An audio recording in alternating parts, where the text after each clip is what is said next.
أشهد أن محمدا رسول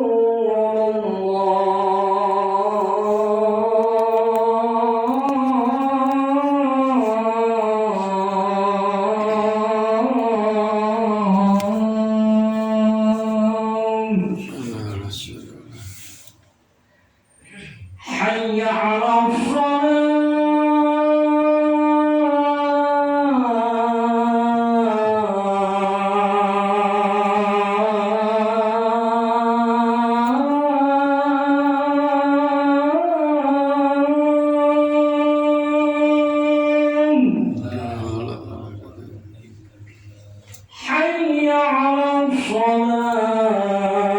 على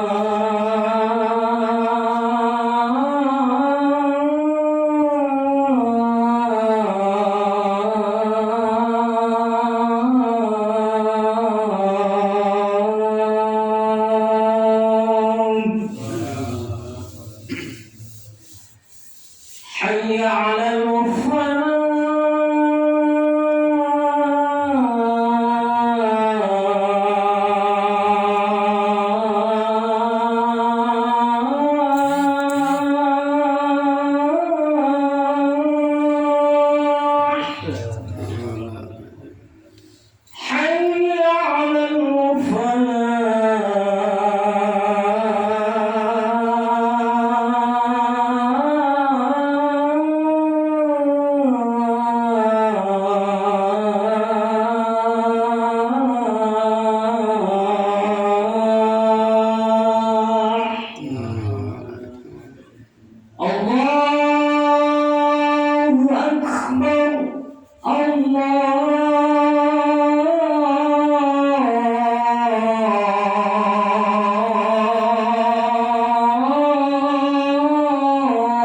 أكبر الله أكبر لا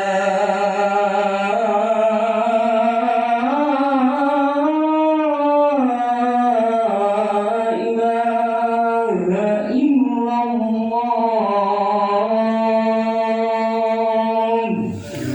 لا إله إلا الله محمد رسول الله صلى الله عليه وسلم اللهم ربنا به دعوة التامة والصلاة القائمة آل سيدنا محمد ورسوله والفضيلة والشرف والدرجة العالية والرفيعة وضعه مقاما محمودا الذي وعده إنك لا تخلف الميعاد.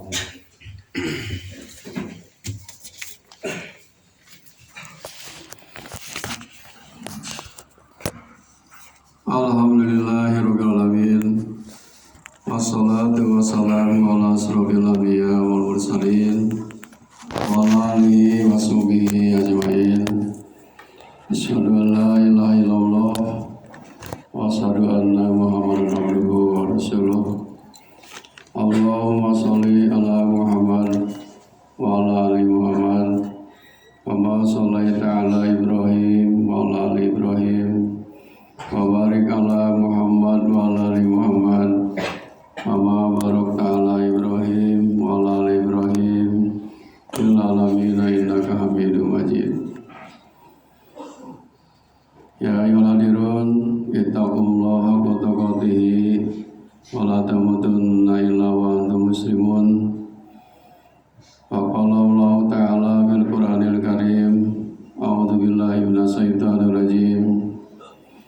Inna a'tainakal kautsar fasholli li rabbika wanhar inna syani'aka wal abtar. Para jamaah rahimakumullah, syukur alhamdulillah pada saat ini kita masih diberi nikmat oleh Allah Subhanahu wa taala, nikmat yang tiada taranya, yaitu nikmat iman, nikmat Islam, dan nikmat rezeki. Mudah-mudahan segala macam nikmat yang telah Allah berikan kepada kita bisa mensyukurinya. Amin ya Allah ya Rabbal Alamin. Salawat serta salam mudah-mudahan dilimpahkan kepada Nabi Habibana Nabi Muhammad sallallahu alaihi wasallam, juga kepada keluarganya, para sahabatnya, dan tidak lupa kepada kita sebagai umatnya. Amin ya Allah ya Rabbal Alamin. Hadirin kaum muslimin rahimakumullah, hari Jumat ini adalah dalam suasana Idul Adha, yang mana sebelum kita melaksanakan Idul Kurban, kita disunahkan oleh Rasulullah SAW melaksanakan saum Arafah, yang pahalanya adalah bisa menghapus 2 tahun, setahun yang lalu dan setahun yang akan datang. Untuk itu kami sebagai khatib berwasiat kepada diri sendiri dan kepada jamaah, mudah-mudahan amal ibadah kita, saum kita, kurban kita diterima oleh Allah SWT. Amin ya Allah ya Rabbal Alamin. Pada saat ini saya akan sampaikan 10 macam hikmah dan manfaat dalam berkurban. Yang pertama, menempatkan cinta kepada Allah sebagai cinta tertinggi atau teragung. Sejak diperintahkan apa yang diminta dikorbankan adalah seperti barang atau sesuatu yang sangat dicintai atau disukai, yang menunjukkan bahwa Allah SWT sedang menguji apakah seseorang hamba itu benar-benar atau sungguh-sungguh mencintai Allah di atas segalanya, mau mengorbankan apa saja untuk yang dicintainya, sekaligus menegaskan bahwa Allah adalah pemilik semuanya, termasuk apa-apa yang ada atau yang dititipkan kepada manusia. Hikmah yang kedua, mendapatkan bekal takwa. Sebab di ayat yang lain Allah menyatakan Allah tidak akan menilai, tidak akan menerima daging dan darahnya, tetapi Allah akan menilai ketakwaannya dan keikhlasannya. Manusia hidup di dunia harus mencari bekal takwa untuk keselamatan di akhiratnya, dengan menjalankan perintah Allah dan menjauhi larangannya. Manusia yang bertakwa akan tumbuh perasaannya bahwa ia adalah hamba atau abdi dari Rabb-Nya. Berkurban merupakan bentuk ketaatan dan tunduk atas perintah Allah Subhanahu wa Ta'ala. Hikmah manfaat yang ketiga adalah merupakan sarana mendekatkan diri kepada Allah Subhanahu wa Ta'ala. Kurban mempunyai akar kata kuruba yang membentuk kata dari koroba, yaitu dekat. Takorub mendekatkan diri, kemudian akriba yang artinya kerabat. Seiring bertambahnya usia akan bertambah dekat pula dengan kematian. Artinya makin dekat perjumpaan dengan Allah Subhanahu wa Ta'ala.